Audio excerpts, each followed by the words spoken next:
Hello, BookTube. It's another Steve stream in which I start off talking about writing until we end up talking about the Rings of Power nonstop. Because yesterday I did a mea culpa. I made sure to apologize for the fact that I browbeat you for the entire month of September about creating your project for November so that we could do Preptober in October. So that you would have the project that you were going to write, and in October we would hammer out how you were going to do it because you can't write anything till the stroke of midnight on the 1st of November, but you can do all the prep that you want. I made a mea culpa video of a kind because I had not chosen a subject of my own by the time October came around. I have a very good reason why that is true. I have just about as good a reason why you would postpone dreaming up a novel as it's possible to have. I know you don't expect to believe that, but it's true. I have a very good reason to postpone that, but that reason is now over. And yet, I had not settled on a project. The two that I had in mind that I most wanted to do are forbidden by NaNoWriMo rules, and I like to play by NaNoWriMo's rules. No porn, no explicit stuff, because you're not going to be able to sell that to Penguin Random House. And also no fan fiction, no specific fan fiction. I've never understood the satisfaction of writing fan fiction and then changing everything about it. Then it's not fan fiction anymore. If you change the names of the characters that you love and that you're writing about, where's the enjoyment in that? And those were the two projects that were pressing on my mind. One of those two things was pressing on my mind. So I hadn't decided. And when I made my Steve Stream video yesterday, I thought, well, today is a beautiful blue sky day, clear and crisp and cool, just delightful for walking around out in the countryside. So I knew that today I was going to do quite a bit of that with my little bean, who's utterly exhausted right now. She's next to me on the couch here. She's boneless. You can lift her leg up and drop it down again, which usually doesn't happen. I knew that on those walks, I would do a lot of pondering and I would think up what I wanted to do so that I wouldn't have to make another mea culpa Steve stream. And I didn't quite do that. I didn't quite do that. Instead, I narrowed it down to a list of three. I am now closer than I was. My mind was all over the place. Now I have a list of three possible projects, one of which I will do for NaNoWriMo. And the only reason that I'm indulging myself here is because I've done this many times before. I participated in NaNoWriMo many times before. So I I know how to hammer together the rudiments of a novel. I know how to do that, so I can wait a little longer. The rest of you should not wait any longer. And I know that a lot of you who are watching these videos downstream when you watch them as videos are waiting completely. You are thinking that you will not do NaNoWriMo. I am urging you to do NaNoWriMo.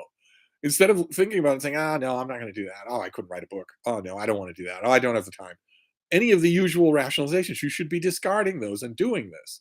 Absolutely, you should be doing this instead of just absorbing literature like a sponge. But anyway, on those dog walks, I narrowed down all of my possibilities to three.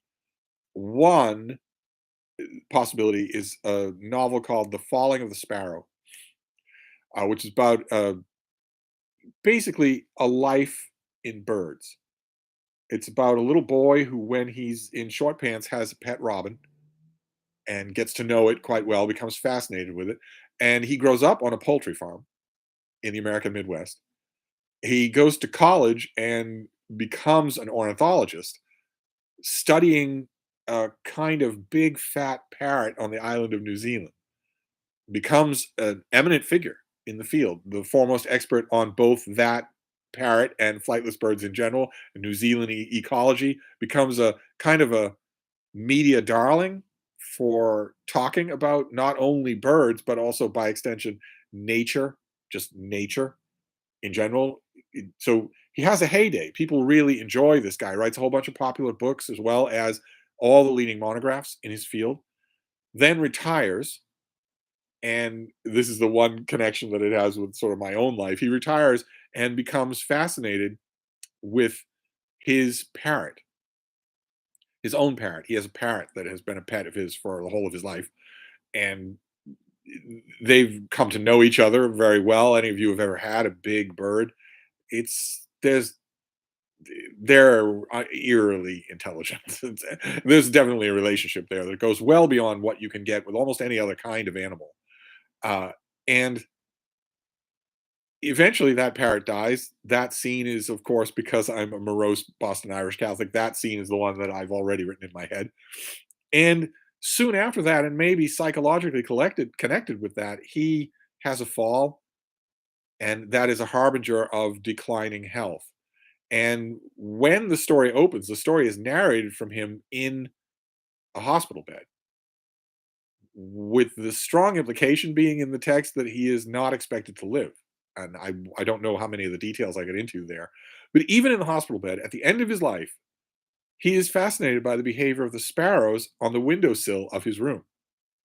So it would be the fall of the sparrow would be not only the title would not only refer to the scriptural reference, but also to his own fall that brings about the change in his life that sort of deteriorates his health. And it would be basically a life in birds.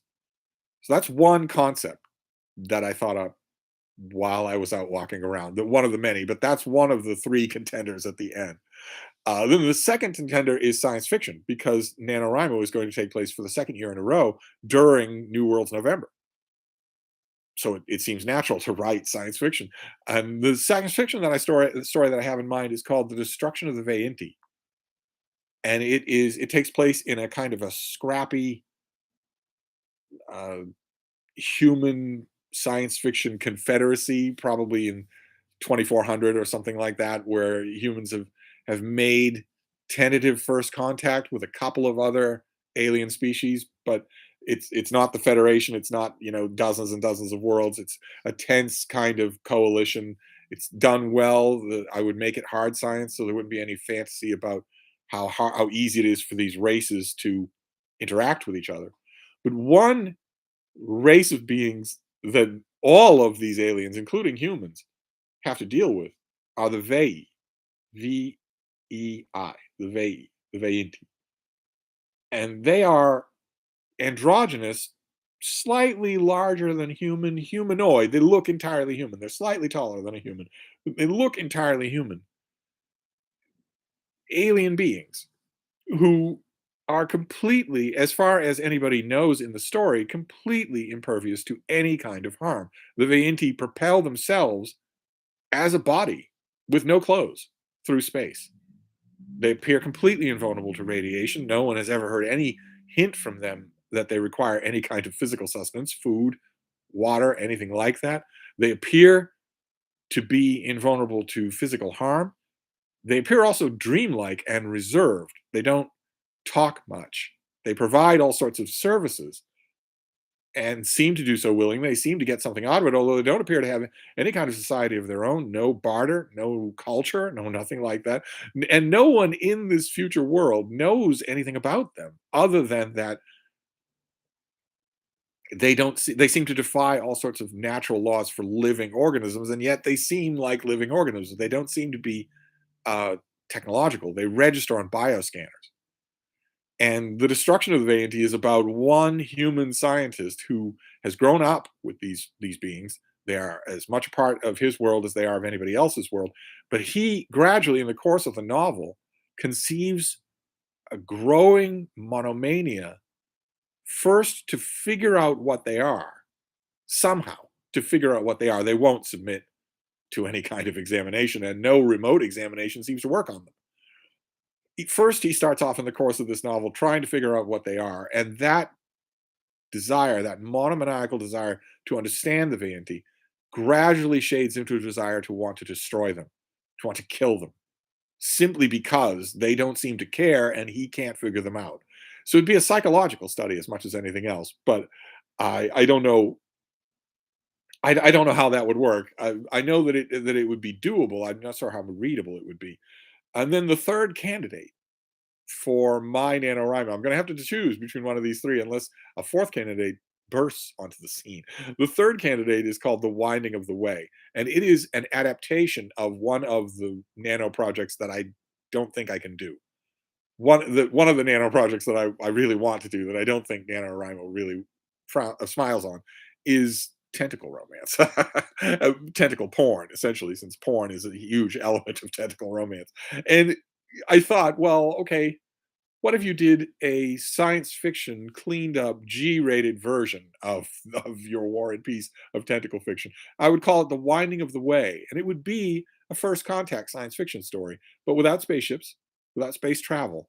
I would find another way to do it, and it would be a tentacular alien species, no endoskeletons, and none of the thinking that comes from endoskeletons. So maybe their basic conceptions of inside and outside would be completely alien to the human conceptions of those things or anything like that. Where and it would be a first contact. It would be the bare bones of my War and Peace of tentacle porn would still be there. It would be a stranded member of this tentacular species making first contact with one person on Earth. I would just be toned down, and I would be playing up the science fiction and the world building instead of the romance elements. The winding of the way would be that. So those are my possibilities: the winding of the way, the fall of the sparrow, uh, and the destruction of the Veillant. And I don't know which of those I want to do, but I am narrowed down to three, and there are plenty of dog walks still to come. The weather is going to be beautiful in Boston for the next 5, 6, 7 days. And I will do this thinking on my dog walks to either narrow down one of those three or come up with a fourth. That really, oh goodness. I'm ignoring the chat here. Oh my God. I've missed a lot of you, haven't I? Monet Doyle says hi. Hello, Monet Doyle. Cheryl Wholesome Bake says, Steve, I love the lifetime and birds idea. My sparrow friends at the feeder right now are chiming in too. Do it, do it, do it. Well, I partly that was nominated by me because I also have sparrow friends. I don't have a feeder. I feed them on my front porch, and I have for years. I know their generations now. I know their personalities. I know everything about them. They are totally used to me, so I can watch them do anything. But it wouldn't only be that. It would be I've also have a lifelong fascination with birds. So, uh, although judging from what I've seen with my own sparrows, I bet what your sparrows are cheaping is something a lot more pornographic than do it, do it, do it. They seem to be jerks. I hate to say it about them, but they seem to be the jerks of the bird world. Uh, Not evil. That would be blue jays, but jerks. Geo Craftsman says if the War and Peace of tentacle porn book really was published, erotic fan fiction would inevitably follow. So it'd be a win-win. I've been trying to tell myself that. I have mocked sex scenes in mainstream literature, but also porn. I've mocked it while enjoying some of it my whole life. I've never tried it though. And I there's an ambition involved in a lot of tentacle porn that I don't think has ever been had justice done to it, but it doesn't feel right. The whole one of the main goals of NaNoWriMo is that you are writing something publishable. This is not supposed to be a fantasy exercise. This is supposed to be you finally doing something about this dream you've had of writing for years and years. Finally doing something about it, and I want to honor that. That's done a lot of people a lot of good. Made some people very wealthy. I want to honor that. Uh, Alan Black says the bird story sounds interesting. Yes, yeah, well, thank you. All three of these are things that I think would work for the nano setting. The Spaminator is here. Goodness gracious. The Spaminator is not messing around this time. I've got a pen, a pad, and oh, your comment has scrolled up and gone. You'll have to write it again. Eric says, is there a version of Nano for writing nonfiction? No, there is not. And none of this rule bending about how it's NaNoWriMo, but I'm going to write nonfiction. As far as I'm concerned, if you're hooking yourself into the superstructure they put in place, the least you can do is play by their rules. Uh, and there is a fiction version of whatever nonfiction you're thinking about, I might add. Micah Cummins is here. Life in Birds sounds fantastic. Well, thank you, but its title is not Life in Birds. Its title is The Fall of the Sparrow. Anyway, Jason Harrigan is here. Good Lord, isn't it late for you? At your age? All three sound somewhat autobiographical. Not the tentacle one, I assure you. uh, Matt Sheridan says, is it true that the cuckoo bird is reviled because of its habit to invade a nest and lay its eggs there? Well, yeah, it's a particularly horrifying thing that's evolved to do, and an ongoing mystery why other birds don't seem to notice it, why they don't react the way you would automatically think they would. Nick Piccarilli says, I've had bad experiences with blue jays, so it's good to hear they're evil and not just me. Even the way they fly is like no other bird. That that kind of falling slate. It's a fascist way to fly. I'm not calling my sparrows evil. They brawl and fight amongst themselves. I am never good enough for them. I can't do anything to please them. I'm always late. I'm never putting out enough food. I'm always being yelled at by them. And they would rather fight with each other than eat the food I put in front of them. They are, in other words, the South Boston Irish Catholic of the bird world. So it's hard not to be warm in my heart towards them. Alan Black says, I'm very poorly read in bird books. I read The Peregrine by J.A. Baker this year and loved it. I should read more. Well, you should certainly read H's for Hawk, right? If you don't read anything else, and if you don't read another bird book in the world, you should read H is for Hawk. But I would also strongly recommend David Attenborough's big picture book, The Life of Birds. Uh, J. Scott Phillips says, I'm an SF guy at heart, but The Fall of the Sparrow sounds great. Well, it seems to be the favorite in this live stream. Uh, Jonathan Noel says, tentacle what? Anyway, speaking of First Contact, Steve, your thoughts on Roadside Picnic. Haven't seen Roadside Picnic, but tentacle porn. Yeah, look it up. If you haven't watched my videos on it, look it up. The Spaminator is back. Uh, he's not messing around this time. Got a pen, a pad, and an ice cold glass of spam drippings. Let's do this. Why would you need a pen? Are you taking down my wisdom? You should be. You should be. I now have 3 candidates for NaNoWriMo. One of these things, unless a fourth one breaks out of nowhere, which has happened to me a few times. A few times I've been completely ready for NaNoWriMo, literally on the last day of October, and had an idea just take over. And I ended up going with that and liking it. So it could happen, but you have to start somewhere. Jasper John Antonelli says, Steve, who is your favorite songwriter? See, this has to do with writing. Well, that's good of you to try and keep us on track. No one's mentioned the Rings of Power yet, so that's kind of nice. My favorite songwriter would probably be Noel Coward. Eric says the Vey aliens sound kind of like angels, yes, but they aren't. There's nothing supernatural about them. The technology of the 2400, whenever the story takes place, is 100% certain that they are actual biological beings. They just seem to defy all the norms of biological beings. They don't need any kind of protective suits. They the if a Vey wants to accompany your merchant vessel to mine manganese at the bottom of some alien ocean, your vessel goes in after extensive technological preparation. They just dive in. The hearts of gas giants, the surface of hell worlds like Venus doesn't seem to affect them at all. But they are biological creatures. So, and this scientist becomes obsessed with what that is. How is this? The book, the obsession part of the book, came from a line in Tolkien where Gandalf says to Saruman that he who breaks a thing to learn what it is has left the path of wisdom. That's what my scientist does. He leaves the path of wisdom. He wants to destroy Veyanti in order to understand them. Uh, let's see here. Oh, I'm missing the chat here. Good Lord, there's 72 people here in 18 minutes. How did that happen? What's the earth? Let's see here. Alan Black says, I shall pick up H's for Hawk. Yes, pick up H's for Hawk. Pick up The Goshawk by T.H. White. And David Attenborough's book, The Life of Birds, will charm you. I feel certain that it will. Uh, let's see here. Dylan McMahon, YouTube tells me message retracted. Probably had something to do with tentacle porn. Jasper John Antonelli says, I love the extremely pretentious adaptation of Roadside Picnic by Tarkovsky. Well, there you go. Yeah. Dylan McMahon says, hey, Steve, feel free to rant about Rings of Power. I've got my popcorn ready. So I thought I was going to be doing tonight is ranting about Rings of Power, or as a friend of mine very caustically referred to this series earlier today, The Lady of the Rings. Because my friend has been emphasizing, for me, something that I haven't been emphasizing, which is that no initiative, no actual story is taken. Nothing is moved in this story at all except by women. The men only react. They don't do anything else. And that is quite different from the normal cultural assumptions that inform Tolkien's own writing. He wasn't making the men the doers and the shakers of the Lord of the Rings in order to make a political point. He was just living and breathing the atmosphere of his day. It's very different when you are making a political point on it. It feels just awful.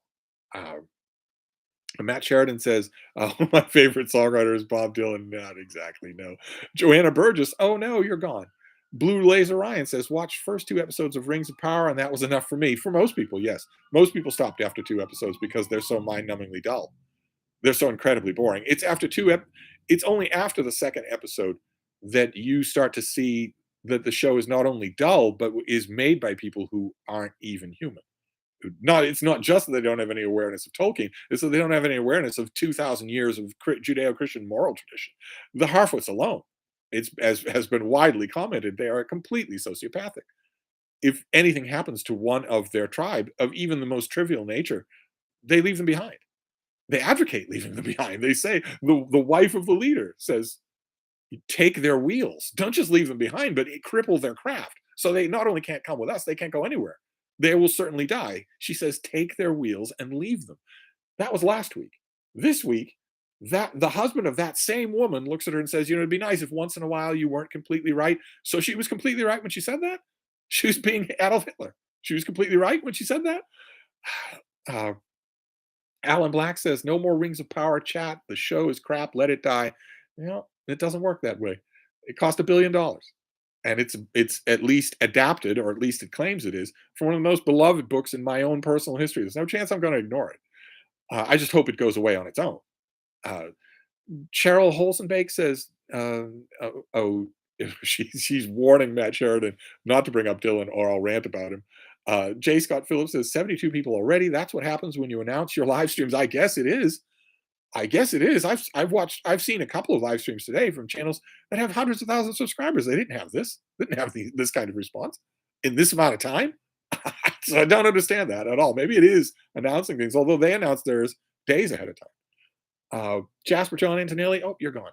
Oh, Matt Sheridan's gone. Joanna Burgess is gone. Matt Sheridan says, I heard the production value of the show is amazing, but the writing is for the birds, no pun intended. I haven't seen the production value.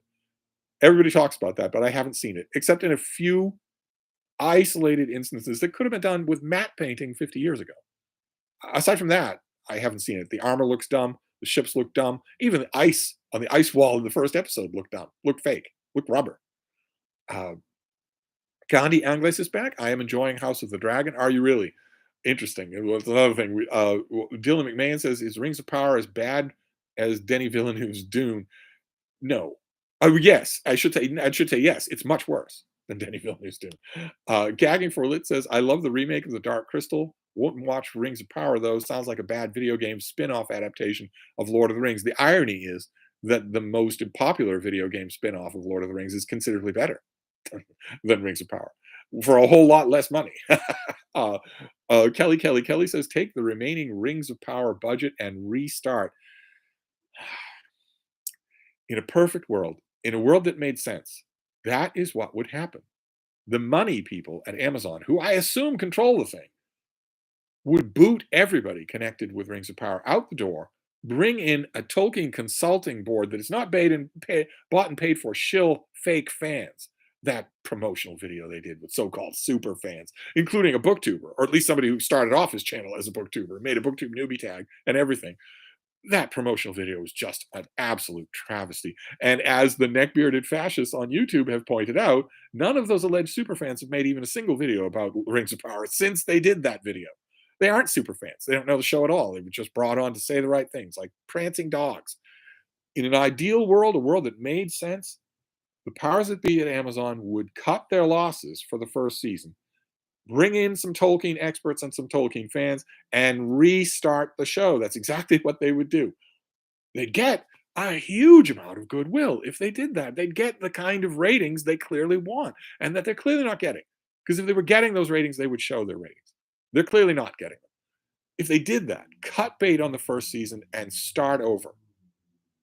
You can still have invented characters. You can still even include some of the invented characters that you have from the first season, but put them in a controlled storyline that is not controlled by Twitter politics. That's not going to happen. But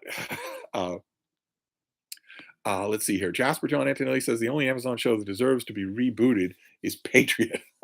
Ingrid Fitz says, I'm not going to watch Rings of Power, but I do enjoy watching and listening to people tear it apart. Dylan McMahon says, oh God, how many awful Dahmer movies do we need at this point? I don't agree with things like Dahmer movies at all, or the Zodiac Killer with what's his name. I don't agree with those things at all. I'm fine if it's a made up serial killer, but they can't help but glorify these monsters if it's a real person. Although, having said that, I think Spike Lee's Summer of Sam is brilliant, absolutely brilliant from start to finish. Uh, let's see here. Oh no, I lost. Let's see here. Gagging for lit had a comment that I missed, except for any thoughts on that, Steve. But I don't know what the that is. Your follow up is that whatever it is that you want my thoughts on is okay so far. Balin321 says they started filming season 2 last week. They said they did. They said they did. They also said that season 2 won't be appearing for another 2 years. Those things don't go together. So I don't know. I don't know whether they cut bait on they'll never disavow the first season, but they might not make any more.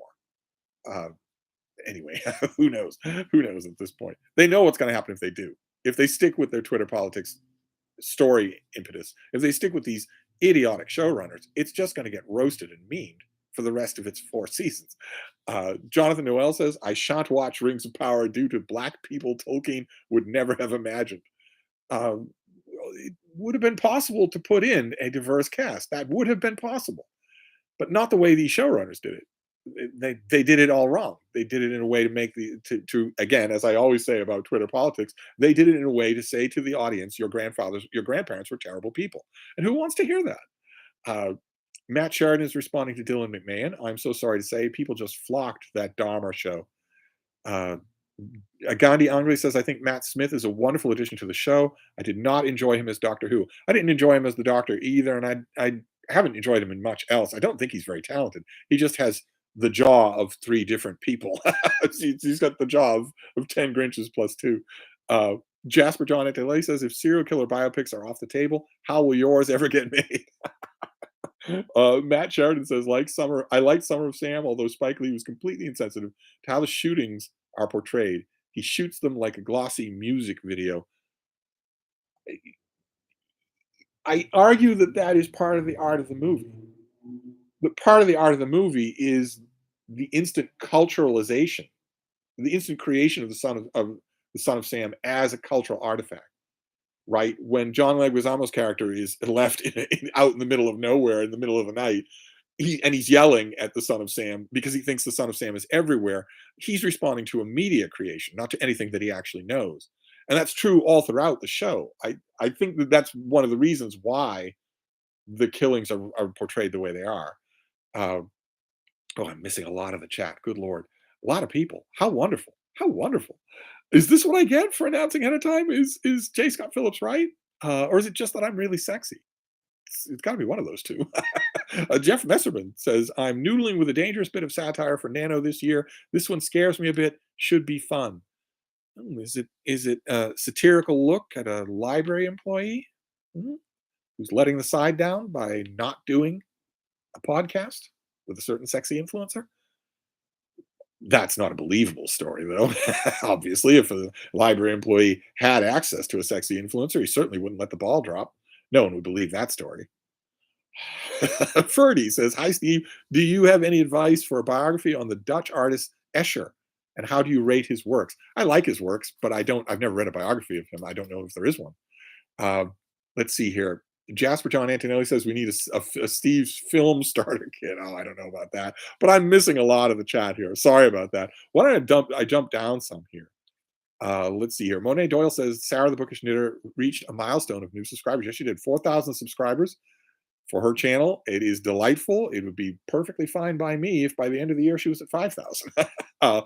John Stanley says, if you like Spike Lee's movie, would you be interested to know your take on the Dahmer series? I don't think it glorifies, but it does render him sympathetic while I'm not shirking how shirking how monstrous he is. It's a series. It can't help but glorify him, I think. But you're right, I haven't seen it, so I might be wrong. The Spaminator has returned. You're constantly reading and watching these series and films. How much sleep do you actually get in 24 hours? About 2.5 hours. I thought I made that clear on this channel. It's not as much as you. You people who drool on your pillow completely unconscious for 9 hours every night, and then all day long longingly look at your next nap. That nap's going to be so great. Matt Sheridan says, I'd love to see a miniseries based on the Civil War novel, The Killer Angels. Well, you got your wish. There was one, and it was terrible. But a good one, yes. A good miniseries based on it would be absolutely great. Somebody asked a question about the parameters for NaNoWriMo, but I missed it. AJAJK says, Steve, I was watching an older video of yours where you discussed in depth how to survive a bear attack. I was totally enraptured with your guide and also a little scared. Well, you should be. Bears are scary. Jeff Messerman says, I won't be ignored, said the sexy influencer to the radio producer. Is that a bunny boiling on my stove? Wondered Jeff. Well, if it comes to that, all I want is an email from you. I wait patiently every day. Gagging for lit. Steve is on a Margaret Thatcher level of needing no sleep. I don't need much sleep. That's the simple truth. It's always been true for my whole life, even when I was a little baby. I don't need as much of it as a normal person does. So unless I've been drinking, if that makes me sleepy. In addition to making me, believe it or not, even more talkative. If David Murphy were here, he could vouch for that. Or Mark Richardson, poor guy. Jonathan Noel, Steve, what post-nuclear novels would you recommend? Something like Harlan Ellison's A Boy and His Dog or the Fallout games. A Boy and His Dog. Can you believe that next, in 2 years, we will reach 2024, the year of A Boy and His Dog. Can you imagine that? But there's a whole list of such books that I could do, from the dumb to the profound. It's a gigantic discussion. Obviously the major ones, right? On the Beach, Alas Babylon, The Last Ship, all sorts of stuff like that. Even I Am Legend, I guess, could be put that way. And I say The Lathe of Heaven by Ursula Le Guin is such a book, even though it's far in the background. Uh, let's see here. Joanna Burgess says, Steve, what are the parameters of NaNoWriMo? It's 50,000 words in the course of a month, starting on the 1st of November at the stroke of midnight. And that breaks down to 1,667 words a day. It must be something original. Can't be reworking anything. You have to be writing something original. It has to be fiction. Can't be nonfiction or autobiography or autofiction or anything crappy like that. And it the Nano probably frowns on it being porn. They probably frown on it being snuff fiction. They probably frown on it being fan fiction, because they want you to write something that ends up being the bare bones, the beginning of a commercial novel that you can shop around. So roughly, it's that. J. Scott Phillips says there is an excellent biography, The Magic Mirror of M.F. Escher, M.C. Escher by Bruno Ernst. Did not know that book. Gagging for Lit says, I dated a guy who said he barely needed any sleep, and then he fell asleep next to me on the sofa. Yes. Well, a lot of the alpha male dude bro crowd they view sleep as the enemy. They're not building their empire while they're sleeping, after all. But they still sleep like a baby. You all sleep like babies. This is adorable. When I was in college, I used to watch one by one as all of my friends and hallmates and roommates just gradually, one by one, got sleepy and dropped off to sleep. Every once in a while, there'd be a semester where one of them would try to say, well, you can do it, I can do it. I'd say, I'm not doing anything. I'm not doing anything. I've always been like this. You're just going to kill yourself. That's all. Yes, Nick Aureli says, wasn't the movie Gettysburg based on Killer Angels? Well, there was a miniseries that was based on Gettysburg that was based on Killer Angels. The new studio didn't want Killer or Angels in the title, but they based on that. A lot of the same scenes and dramatic beats are the same, but there's barely anything in it that isn't cringe inducing. So it's a little bit awkward there. Uh, Let's see here. Joanna Burgess says, "Thank you for your explanation. I could go into more detail. There's a lot more. It is so much fun to do. That's the important thing. It's so much fun to think that you're finally going to do this instead of just thinking about it. You're actually going to have 50,000 words of a manuscript done at the end of the month, and you're not alone. There are hundreds of thousands of people who will be rearranging their lives to do this. There are a million videos about it. Well, I mean to start making videos about it, and all through November I will be, except to the middle of November. After that, there's no way to do NaNoWriMo and succeed to get to 50,000 words if you start any later than the 10th of the month. So after that, videos seem like taunting or rubbing salt in the wounds. Gagging for Lit says, in some creative writing classes I've been in, other students have said fan fiction is just as valid as general fiction, and the leader of the class was nodding rapidly. Well, it's just as valid in terms of teaching what to do or not do in fiction. It's just not commercial. You can't pitch uh, an expanse novel to a publisher when you're done at NaNoWriMo, because it's copyrighted, it's owned by its writing pair, it's owned by the people who created it. So it's not commercial, and NaNoWriMo very much has an eye on the real world. They very much want you not only to learn how to write without editing, yourself as you go along. Editing is a separate process. It happens later. It doesn't happen while you're writing.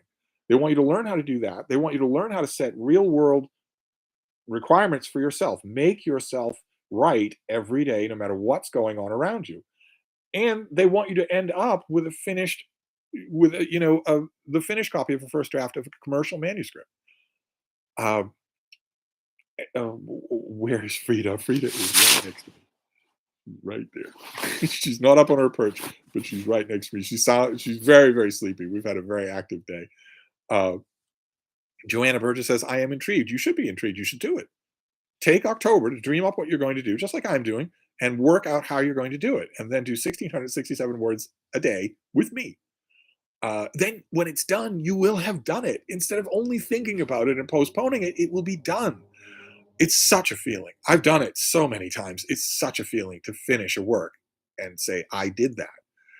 Uh, let's see here. Balin321 says, Steve, do you think Ian M. Banks' The Culture is a utopia or a dystopia?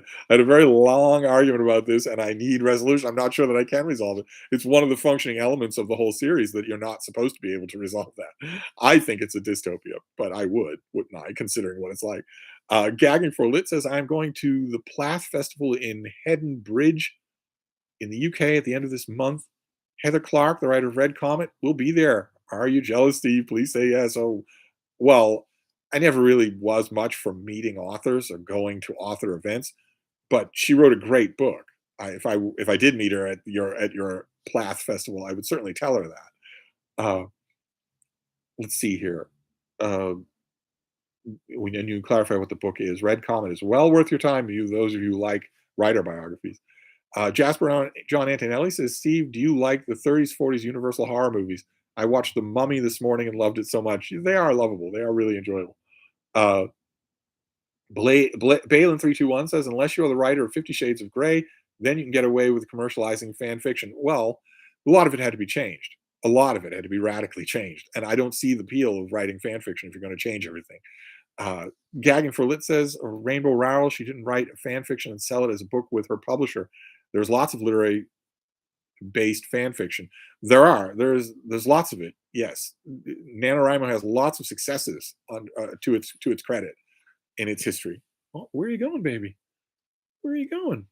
Oh goodness. Oh my God, baby.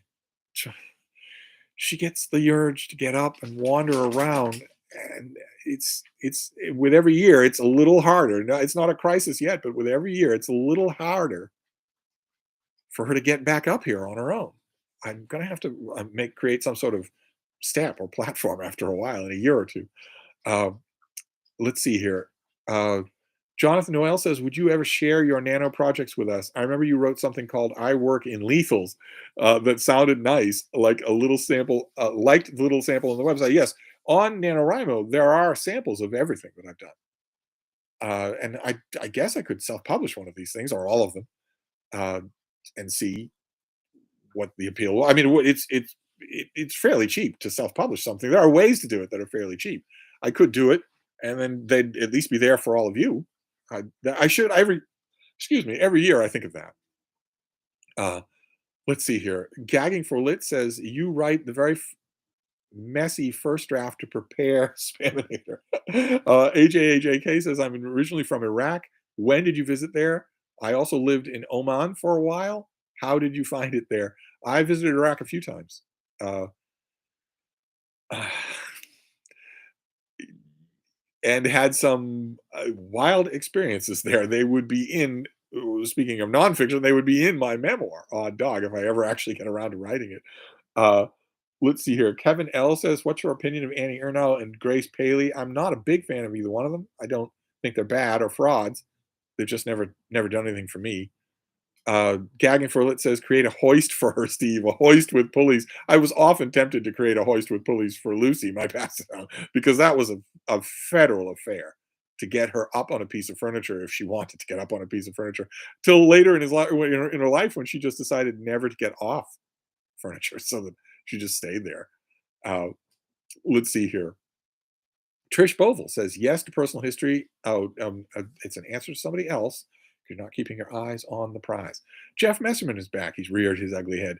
How extensively will you outline, Steve, or not at all, going full pants? My four prior nano pantsing failures dictate I outline vigorously. I outline.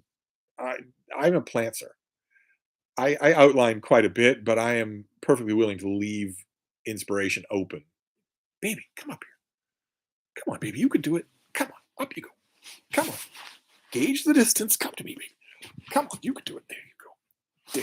There you go. Let's see here. Michael Lombardo says, Steve, when you start in November, do you have a specific time slotted to do those 1,667 words a day? No, no specific time because I have other writing obligations every single day. I have writing obligations of some kind or other. And sometimes they play ball and sometimes they don't. Sometimes it's not possible to do them in the morning and it's only possible to do them in the afternoon. No, the one rule I have for generating that 1,667 words a day, and for me, I round up to 1,700 rather than worry about it. I round up to 1,700 for all my last 5 or 6 nano projects. For me, the only rule that I have about generating those words is that I do it all in one stretch. If you do 600, you want to come down? Oh, baby, you're all over the map tonight. I think your perch out the window is too chilly. Yes? I think that's why you don't stay up there.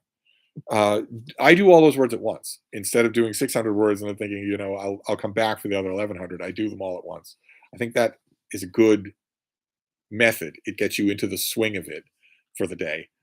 Um, let's see here. Oh God, I've missed a lot of the chat. Oh, look at it fly by. Uh, Dylan McMahon says, "How high will Latvona rank on your worst fiction list?" Well, you're calling these things ahead of time, aren't you? Oh my. Well, that would be telling. I have a list. It comes out at the end of the year.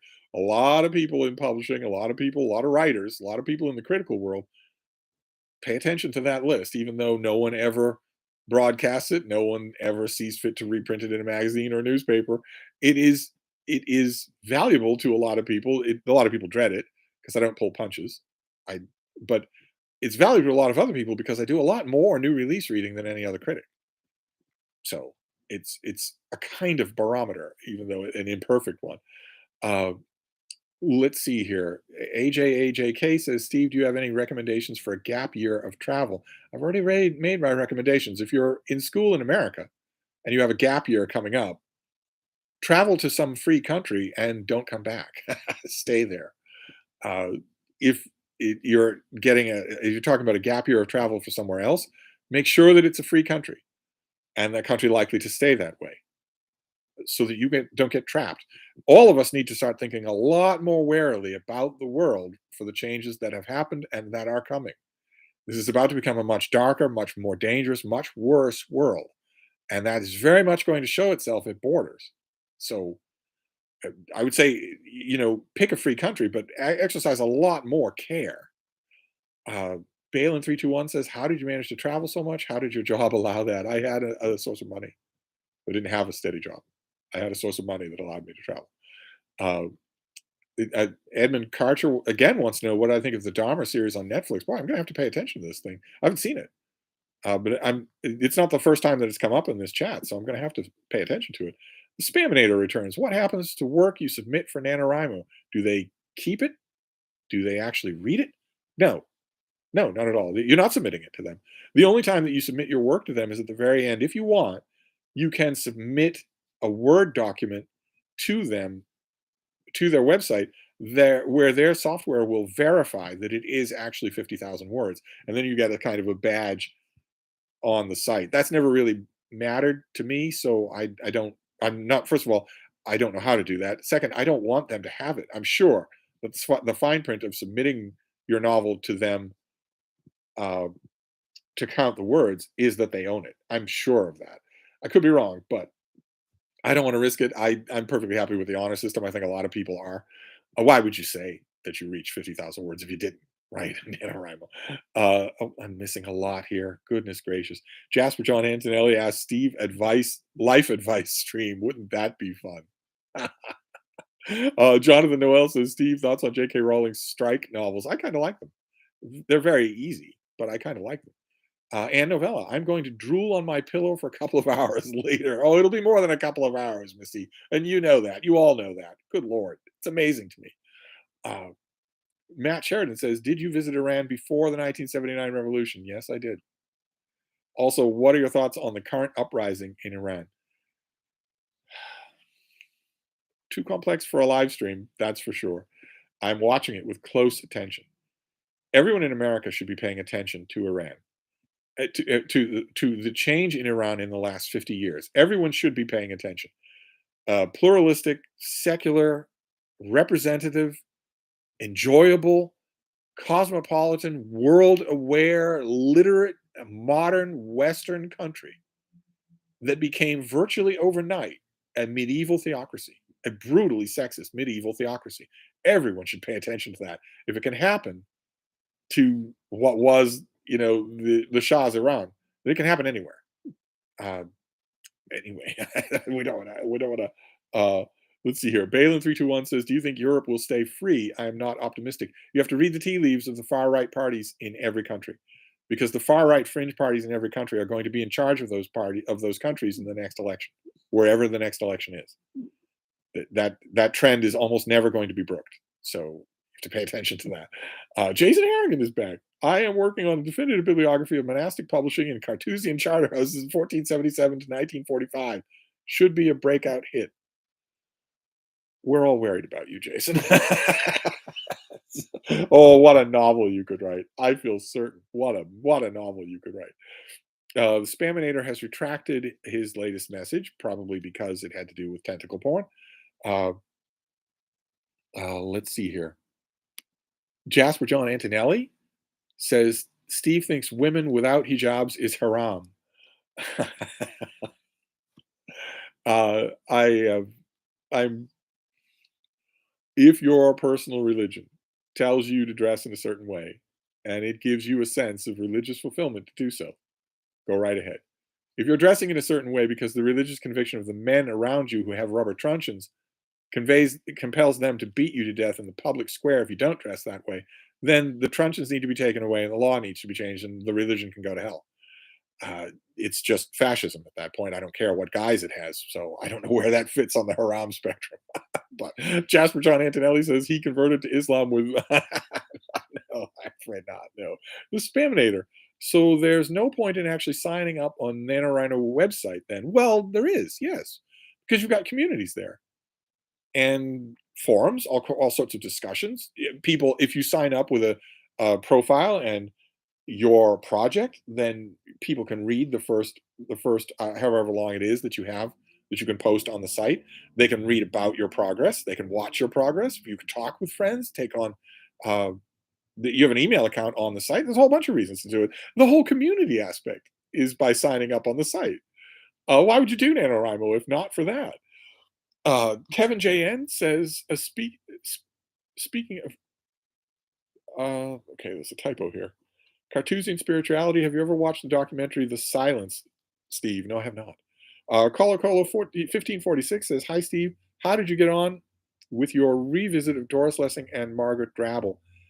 It's stalled, to say the least. It's stalled. I had a plan in mind to revisit a massive, a systematic, really wrenched the mind open revisit of Doris Lessing, Margaret Drabble, and Iris Murdoch. And the whole thing scuppered on Iris Murdoch. And it hasn't recovered. And I really need to recover that. Iris Murdoch was writing turgid novels very intentionally. They are not that way because of a lack of intelligence or talent. They're that way because she wanted them to be that way. There's a certain level in which I have to respect that. And just, I think self evidently that a novel that is turgid is a bad novel. But if you're as smart as she was and you decide maybe not, then I probably have to pay attention to that. Uh, let's see here. AJK says, "What are your favorite books of the New and Old Testament?" The Old Testament, I like the high fantasy stuff. First and Second Book of Samuel, the books of Judges, that sort of thing. And the New Testament, it's the Gospel of Saint Luke. Blue Laser Horizon says, "Have you read Andrew Seidel's new book, Steve, American Crusade?" I have not. Gagging for Lit says, "I liked a lot of Jerusalem the Golden by Margaret Drabble. Do you do you like Gwendolyn Riley, Steve? I bet you would get on well with my phantoms. I don't think I know. I don't think I know Gwendolyn Riley. Do I? I don't think I do. Uh, Jonathan Noel says, "What's Boston like for Muslims after the Boston bombing?" The Boston bombing had no Muslim support. It was a handful of a pair of lunatics, pair of radicalized lunatics. Boston gets a bad rap for that sort of thing. So Boston is just fine for Muslims. Jeff Nesserman says, "I am the only member of my entire southeastern Wisconsin county writing a novel this November, according to the Nano site. I'm a community of one. Can't wait for the first meet and greet." Yeah, maybe we can do a podcast about it. Wouldn't that be fun? Podcast about NaNoWriMo. Yeah, that'd be fun. If only the will were there. Deep in the Read says, "Oh, what a coincidence. Just picked up Murdoch's The Severed Head from the mini library a while ago. Never read her work before. Shame to hear she's not great." Well, I'm not saying that she's not great. I'm not saying that she's not great. It's she's clearly working on something, doing something in her fiction that I don't get or that I don't like. And there might be something that's really worthwhile there that I am missing because of that. So uh, Jason Harrigan says Samuel and Luke. Are okay, are you answering the earlier question about my favorite parts of the Bible, or are you saying that we share the same favorite parts of the Bible? Wouldn't that be amazing? Although maybe not. Jasper John Antonelli says, "What's your favorite Middle Eastern country?" Is that even possible to have? Is that even possible? I don't know what you would even classify as that. Um, Probably it would be Egypt, but I don't even know. I don't know how you would answer that question. Surely it would have to be favorite for X, Y, and Z instead of just favorite overall. Michael Lombardo says, "Partner, kind of reckon for Nano you'd be telling the tale of Rusty Irons and his mail order tentacle bride." No, no, the winding in the way might be a sanitized tentacle book. And the reason that it's the weakest one of the three candidates that I have is because I don't see the point of doing a sanitized tentacle story when the explicit parts are such an active element of them. That seems to me I would just be being stubborn if I did that. I think probably if I pick one of these three, it'll probably be one of the first two. Um, Gagging for Lit says her novel First Love was on the Women's Prize shortlist for 2017. You'd like My Phantoms much better than that one, though. Okay. Gagging for Lit says Jordan is a relatively peaceful country compared to the ones next to it. Yes, I can imagine. So I won't be visiting any of these places again. So I'll never have to think about it. Uh, let's see here. Jeff Daniels says, "Steve, have you watched any of the Carry On films? If so, what is your favorite?" It's not ringing a bell. Uh, Jasper John Antonelli says, "I would like to visit Saudi Arabia or Iran." Matt Sheridan says, "How about Turkey? Turkey is wonderful. I spent a lot of wonderful time there. Wonderful people." Uh, Kevin JN says, "How about Infinite Jest as a doorstopper? That's about all it seemed to me to be good for. Can't believe I forced myself to read over 10 years ago." Yeah, you and me both. I have read it a couple of times, and all the more so unwillingly as it became a kind of dude bro Bible. Uh, Kelly says, "Okay, I gave up and signed in to NaNoWriMo. Good for you. Last sign in 2017. Words written in 2017, zero. I'll keep watching Steve and use the rest of this month to come up with at least an outline." Y- Yeah, you need a story, and then once you've got a story, then we can talk about what kind of how you are going to tell that story is different from the story itself. The mechanics of how you tell it is important because those mechanics are what's going to cross you over the finish line. But we can talk about all of it. We can talk about all of that. You're not alone. Gagging for Lit says all her novels are short and slight. Steve, you could read her novel in a day. I missed it. I missed the rest of it. Spaminator says I enjoy Turkey, but I know he's not talking about the country because he's low down. He's the kind of friend you don't bring to parties. uh, let's see. Jasper John Antonelli says I don't get why DFW claims to hate irony. Uh, uh, okay, a message. Steve Austin is leaving a message for Jason Harrigan. Uh, let's see here. Michael Lombardo says 85 in the chat. We get 15 more sex bots. It'll be 100. I think you're all sex bots. Jonathan Noel says, speaking of door stoppers, I've always wanted to read Alan Moore's Jerusalem, but have never found a copy secondhand. Thoughts on that one? It's brilliant. I didn't think so when I first read it, but when I got there's a beautiful American trade paperback, and when I got that American trade paperback, I read it again. I thought, this is 1,000 pages long. Maybe your first impression was wrong, and it was very much wrong. There's a lot more going on in that book than I thought at first. Surely that American trade paperback, surely there is an affordable copy of that on eBay. I can't believe there wouldn't be. Uh, Balin321 says, what is the worst country you visited? Again, I'm not sure that I can answer best and worst for a whole country. I'm not sure of that. France and I didn't get along, but I'm not going to say the worst country. Hell, you could say worst country in a lot of elements about America, and I love this country. So I'm not sure that that even works. Oh God, the chat is just flying by. Jason Harrigan says, I am actually writing a folk horror story featuring Sheila Nagigs. Jasper John Antonelli says, Steve, what is the closest you've come to liking math? I am a math major. The closest that I came was the book, 99 versions of what was it called? 99 versions of a theorem? 99 versions of a proof. There's an oversized book that I grappled with for 2 months. And oddly enough, ironically, I can't remember what it was called. 99 versions of a proof, I think, or something like that. It was the closest that I came. It was so well done that I almost got it. uh, Matt Sheridan says, I have my doorstopper with Bugliosi's book on JFK assassination. Thank you very much. Yes, I am deep into reclaiming history. I'm deep into that book. I think a monstrous Steve video might be coming about that. Jason Harrigan says Jerusalem is terrific. I'm assuming he's referring to Alan Moore's book here. But it is terrific. It takes work, but it's great. It repays the work.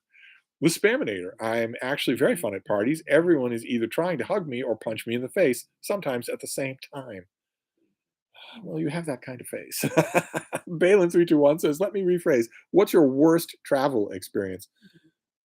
For the worst travel experience that I have is always the result of a combination of boredom and power.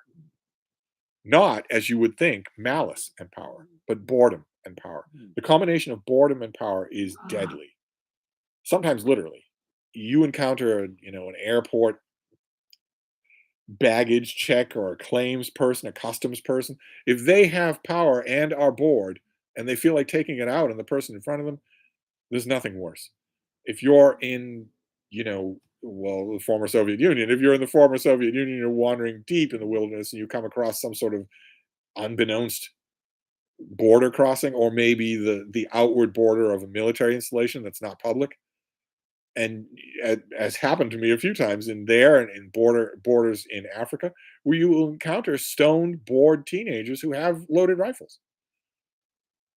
You're a million miles from anywhere. Nothing's accountable. This was long before the internet or GPS of any kind. You have the bad luck to run into something like that. That will create a lot of times a very bad travel experience. Very bad. So I actively tried to avoid human-made borders of any kind, because you were almost always guaranteed more trouble than it was worth.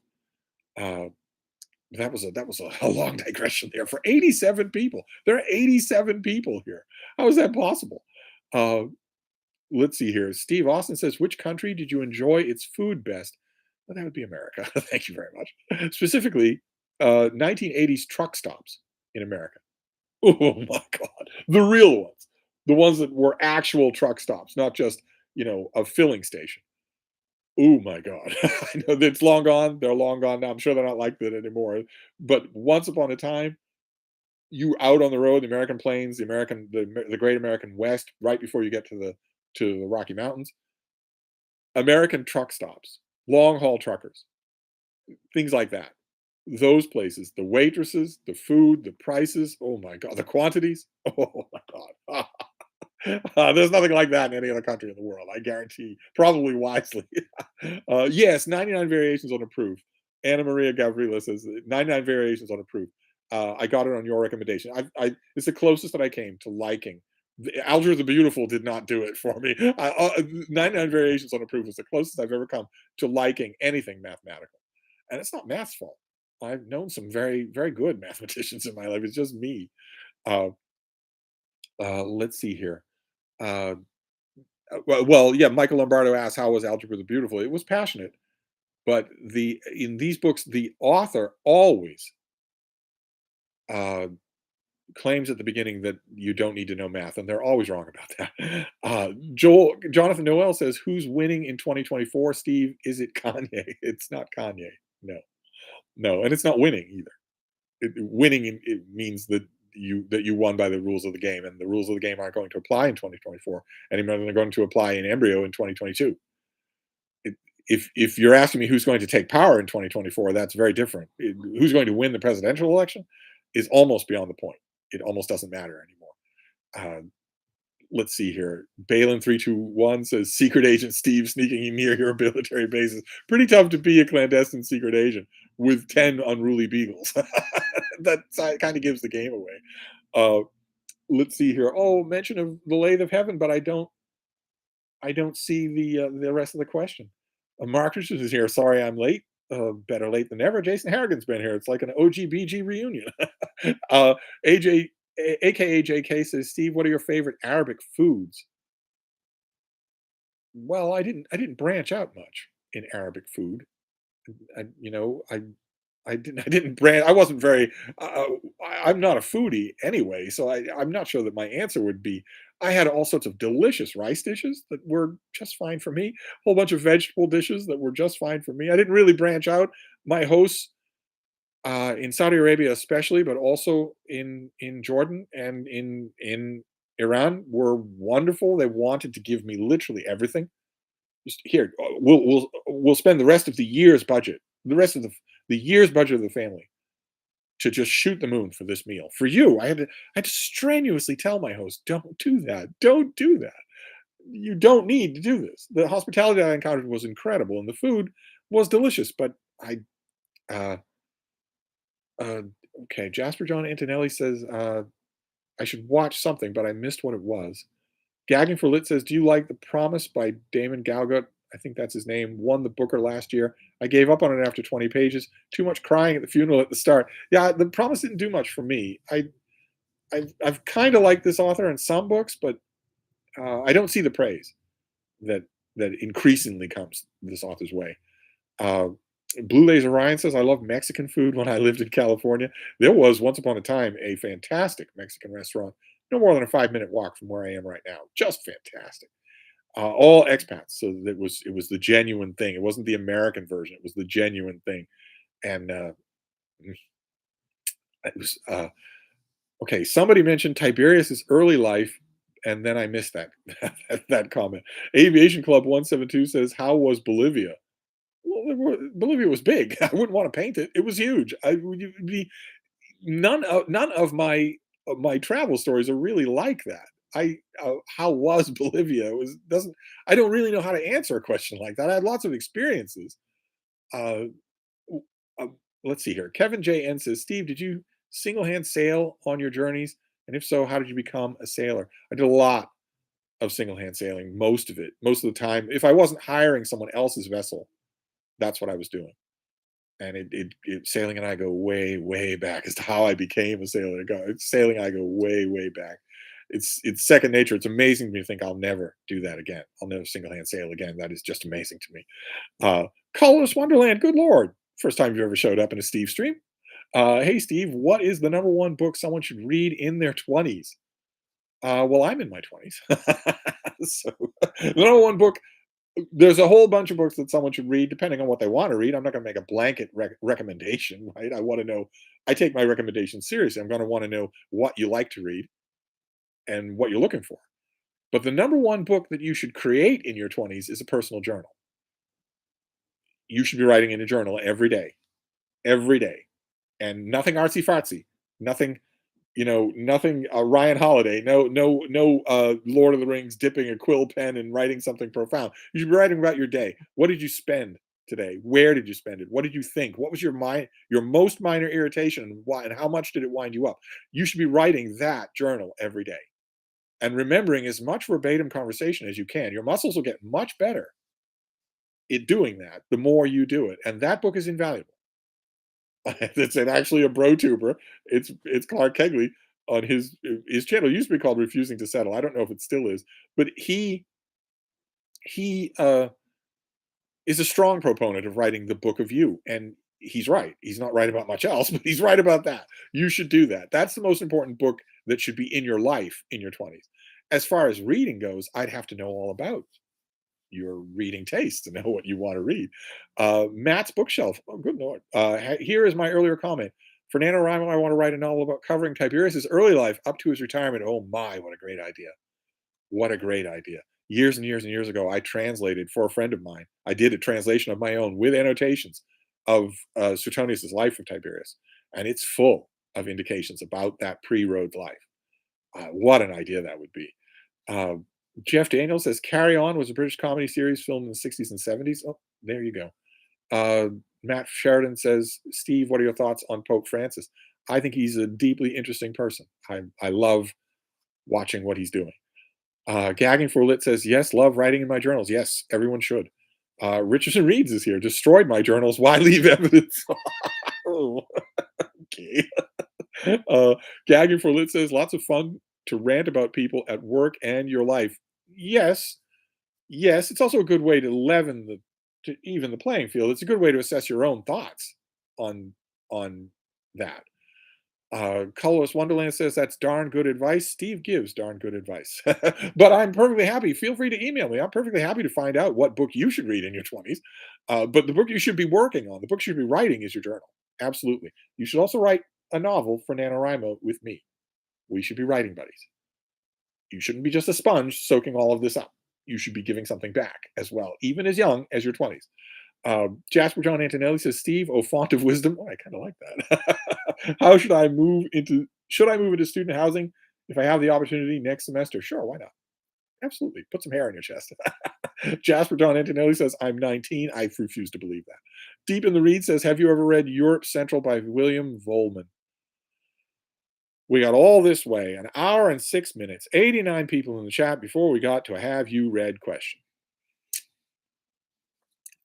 I thought we could avoid it completely. Yes, I have read Europe Central by William Vollmann. Uh-huh. I have read everything by William Vollmann. I've also reviewed William Vollmann. You should, if you're asking me what I thought of Europe Central, I thought it was one of his most controlled and accessible books. It is definitely one of the books of his that I would recommend someone to start with. Jason and Gina Stanier, Jasper John Antonelli is answering Deep in the Reads. Balin321 says is answering Michael Lombardo. Matt's bookshelf. Any book recommendations for researching Tiberius? Read Suetonius definitely, and read him between the lines.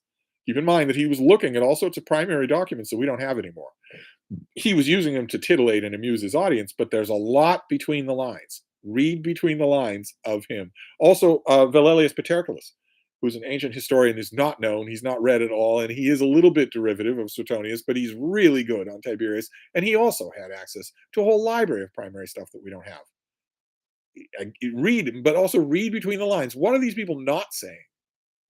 You know, what are they not saying about him? What seems outlandish? What is a story that you've seen in other ancient Roman history so you know you can't trust it when it comes to Tiberius? What kind of person would do some of the things that these people talk about?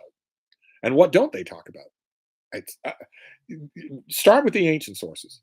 So, you know, Tacitus, Valerius Paterculus, and also especially Suetonius. And then move on to, you know, the later biographies, Baker's biography and Leech's biography of Tiberius, but not too much. You're writing a novel after all, not a biography of your own. Uh, I'm missing so much of the chat, and we have to wrap this up as well. But there's so many people here. Jonathan Noel says, "What's the coolest thing you've ever done, Steve?" Uh, well, that would be probably Roddy McDowell. It's tough to choose. It's a crowded field. Jeff Messerman, 66 minutes until I have you read. That's a new record. Just checked past store cards. It's a little bit depressing, but it happened. Drunzo is here. The Holy Trinity is here in the chat. I've been here for 10 minutes, and all I can think about is where is Frida? She is right next to me. She just, she's just, she's just dead tired. We've been out. It's been a beautiful day here, so we've been out and about a lot. Jasper says, "Do you have a recommendation of something like Edith Hamilton, but for chivalric myth, Bullfinch?" Thomas Bullfinch wrote. He wrote a book on ancient myths and myths and fables, but he also wrote a whole book on chivalric myth. And usually, Bullfinch is now all in one book. The Modern Library Edition, for instance, is beautiful, and I don't know that it's still in print, but you can find it for $2 on eBay. I'm sure you can. And he's wonderful. So start with him, absolutely. Uh, let's see here. Greg X is answering Mark Richardson. Shall I mail you volume 3 of Samuel Eliot Morrison's World War II naval history? Mark doesn't have all of those. He doesn't have all of them, but he has some of them. Before you mail him anything, you'd want to make sure that you're mailing him a volume that he needs instead of one that he doesn't. J. Scott Phillips says, there was a have you read question earlier in the stream, but you simply answered it with no reprimand. I was disappointed. I must have. Oh, right, there was, yes. But Volman, I mean, honestly. AKA JK says, Prophet Steve, who is taking power in 2024? Donald Trump. For the siren to pass here on a Sunday night. Balin321 says, why do you think Latin and Greek aren't taught anymore? Do you believe argument that it is better to learn modern languages? It's more useful to learn modern languages, and Latin and especially Greek are really hard. And students now will sue their teachers if they don't do well. So if you put two and two together, you come up with the reason why they're not taught anymore. It's a terrible shame. Uh, Greg X says, I've been meaning to ask, in Tangiers, did you meet Paul Bowles? Meet and a few other things. Widening something. S.S. Schneider says, how do you remember all your books so well? I hate that I forget a lot of World War I reader. It's practice. I know you won't like that answer, but it is. It's practice. The more you practice, the better you will get. Your memory is a muscle. Uh, okay, yeah, Mark has that volume. But all of you out there, when you're at library sales or used bookstores or whatever, flea markets, you encounter Samuel Eliot Morrison's monumental multi-volume history of the U.S. Navy in World War II. Keep Mark in mind. He has a lot of that set, but not all of it. So feel free when you're looking at these things right on the table to take a picture and email it to me. Michael Lombardo says, do I hear Charles Nelson Riley? Some things are just well, not to be too graphic, but the very definition of low-hanging fruit. Charles Nelson Riley, Paul Lynde. I mean, honestly, I want a bit of a challenge. Let's see here. Greg X says, I figured, but I've forgotten what. Paul Bowles, right? Jonathan Noel, Donald Trump, the guy from The Apprentice. I doubt that it ever happened. Oh my! And Jasper says, Donald who? Oh my goodness gracious! Balin321 says, have you met so many authors? Do you just approach them? Well, I've met, I've been involved in all sorts of literary activities for a long time. I've been a critic on and off for a long time. And also, once upon a time, there was a gathering place, an informal gathering place in Boston for authors who were in town to sign or to get divorced or whatever. And I was lucky enough to have open admittance to that place, which most people didn't. That helped a lot to get me to meet lots of authors. And a lot of times, authors would come into my store and ask for something. And the authors who are readers tend to be real readers, and real readers stumped the staff.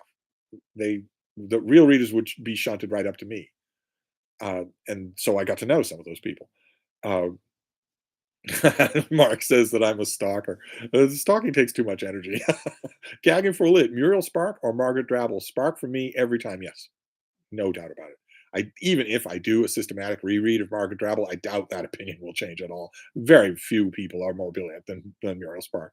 Jasper says, authors will spit on you unless you approach on your hands and knees and always avert your gaze. Well, some of the celebrities that we've mentioned earlier in this chat, the approach of on hands and knees was, oh, I suppose we should keep this presentable, shouldn't we? Drunzo, what do you What do you think of the historian Diodorus Siculus? Do you believe he should be included in the Penguin Classic line? He's pretty tedious for people who aren't uber nerds like you. But Penguin has lots of tedious people, so maybe so. If Penguin is staying true to their what on odd numbered days they list as their mission, then they absolutely should include him and Aulus Gellius and a whole bunch of other people. They don't, I think, because Diodorus is not taught in schools. That's a big part of their market. So, but a lot of the stuff that they print is not taught in schools. Ideally, I would love to see it in a new translation, a really good translation, a completely unabridged translation with lots and lots of notes. Gagging for Lit says, read Colleen Hoover, Steve. Your rants would be awe-inspiring. Anti-Gaia says, what do you think of Russell Banks' strongest novel? Rule of the Bone, I think, is the best one by far, and maybe coincidentally the least predictable. Uh, and Nathan Fong says, "How about you're gone? Oh, the chat is just flying away now."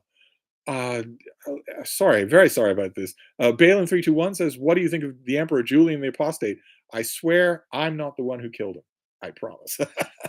Jasper John Antonelli says, "Penguin should do a complete Vasari with lots of pictures." They absolutely should.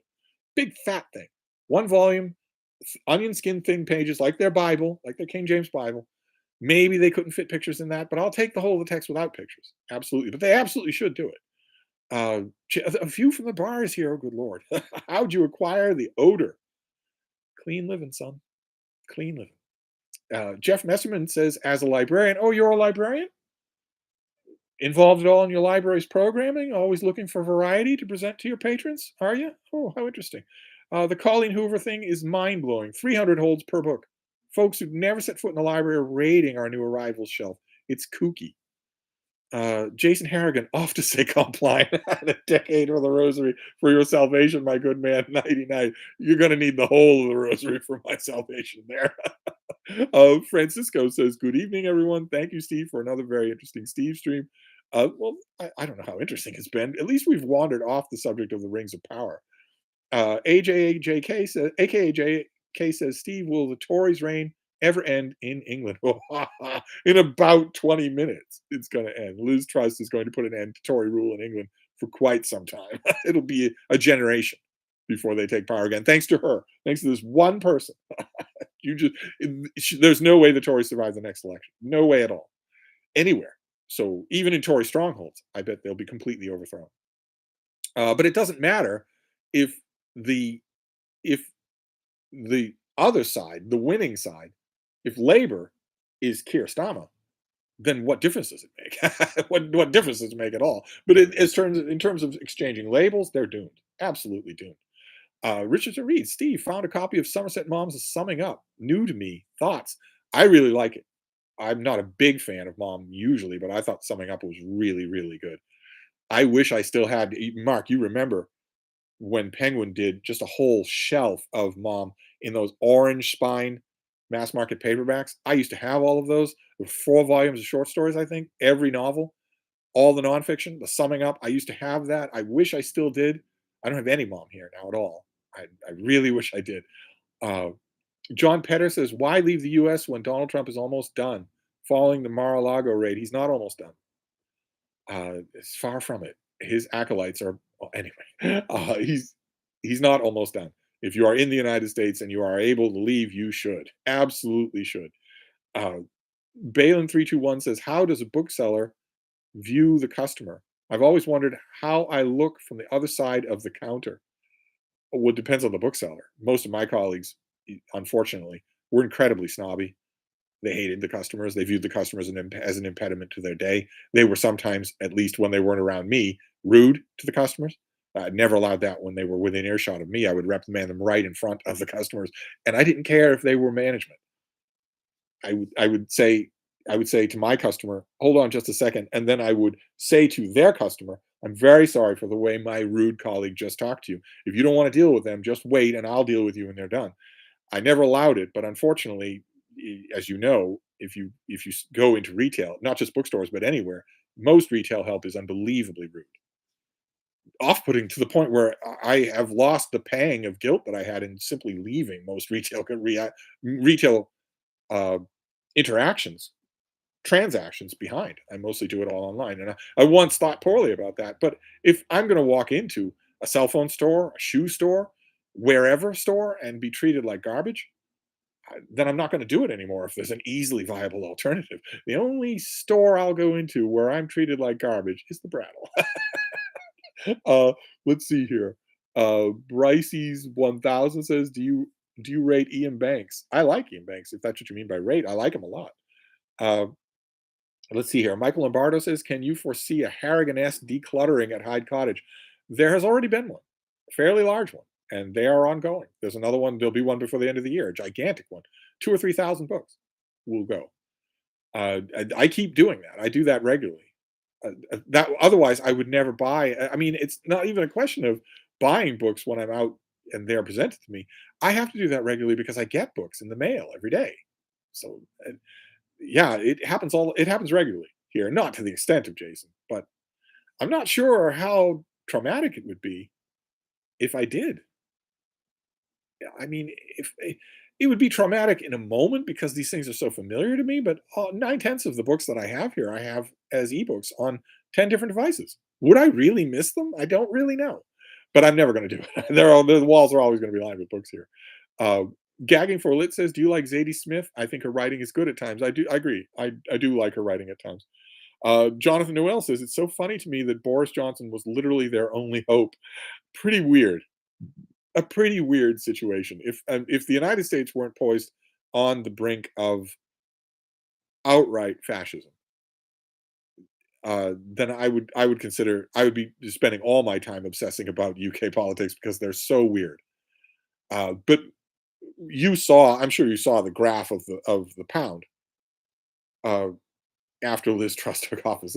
You don't survive that. You absolutely don't survive that. So there's no way. All that anyone campaigning in 2 years has to do is show that graph. uh, Trish Boble says, "Do librarians make moral judgments of their patrons based on what they check out?" Not at Mark's library for sure. For sure, I'm pretty sure that an employee who tried to do that at Mark's library would get holy heck handed to them in about 5 seconds. Librarians shouldn't do that.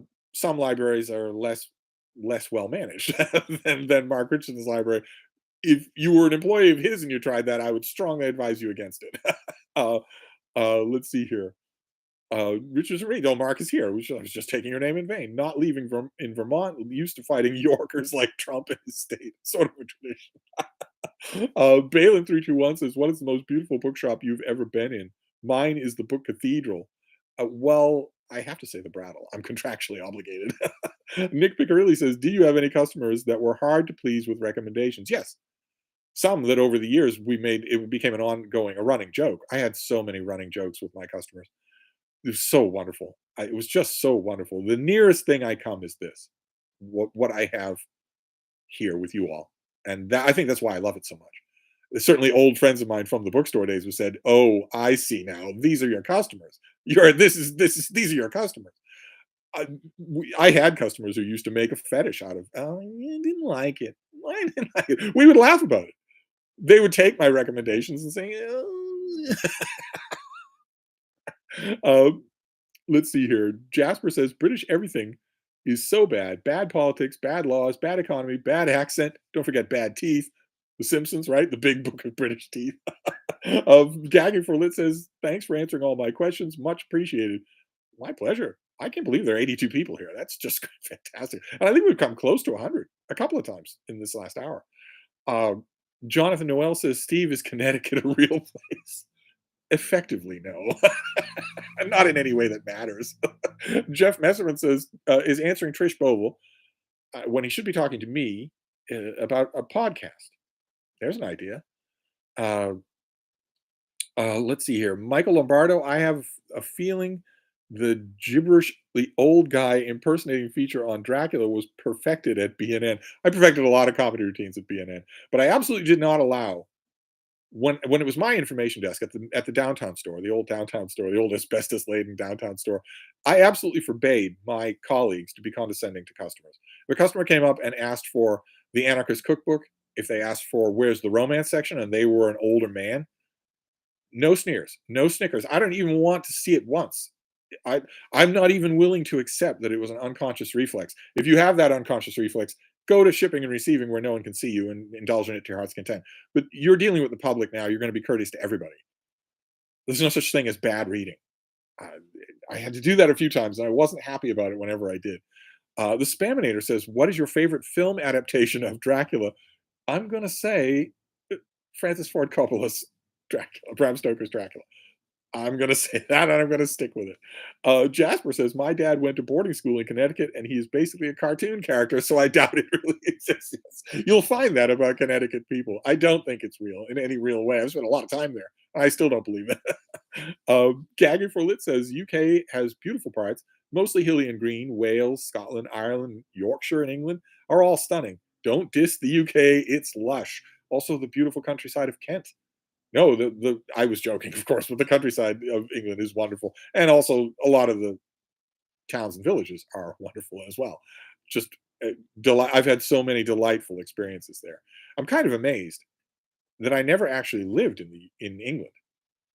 That I visited everywhere, but there were only a handful, about a 2 dozen places where I lived. Where I decided, all right, I'm not gonna take a room anymore. I'm gonna take a lease, and it was never England. That never happened. It was never London. It was never Leeds, where I spent a lot of time. It was never either one of them. It was just it didn't happen. It was kind of weird. It never happened there, and it never happened with Prague. And I'm kind of surprised about both of those. Uh, Richardson Reed says Connecticut is a suburb of New York. Not sure how Connecticut people would feel about that, but since we've established they don't exist, uh, let's see here. Jonathan Noel says, "I reckon he gained supporters after January 6th, not lost them."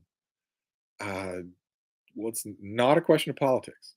2024, I'll call it an election, but the 2024 election in the United States is not going to be a political event. So, followers, if you mean voters, absolutely that does not matter. But anyway, we don't need to talk about that. Uh, and let's see. Ante Gala says movie to book adaptation of Abraham Lincoln Vampire Hunter. Why are you mentioning that? Did someone bring it up that I missed? I'm missing a lot of the. Oh, was that an answer to favorite vampire movie? Because I love that movie. It's terrific. I think I have a soft spot for the lead, who was the lead in a Broadway show called Bloody Bloody Andrew Jackson, and did a really really good job. He was magnetic every night, and you could tell that the schedule of that show sometimes wore on him because he was sometimes visibly tired, and it didn't matter. Uh, let's see here. Uh, AKA JK says, "Have you seen Werner Herzog's Nosferatu? It's fantastic." I won't. I won't start a fight. I will just repeat what I've often said on my channel: directors don't matter. We'll leave it at that. Gagging for Lit says, "Move to England while you can, Steve. My traveling days are over. Despite my advice to the rest of you, my traveling days are over. I'll not be moving anywhere. I would, if I could, move to the Netherlands, but I'm not going to travel anywhere, especially not since I mean it's the smallest possible reason, but I would have to put Frida in quarantine for weeks at a time. I would never do that. No way." Jasper says, "My favorite vampire movie is The Vampire." Yeah, I'm sure. You don't have to go pretentious. You don't have to. Uh, Leslie Nielsen starred in a Dracula movie that was better than either of the ones that you list. Dead and Loving It is a masterpiece. The two things you're talking about are pretentious blobs of glob. Uh, Trish Bovell says, "I lived in Connecticut for 15 years. I can attest it doesn't exist." Well, Connecticut is getting beaten up in this live stream.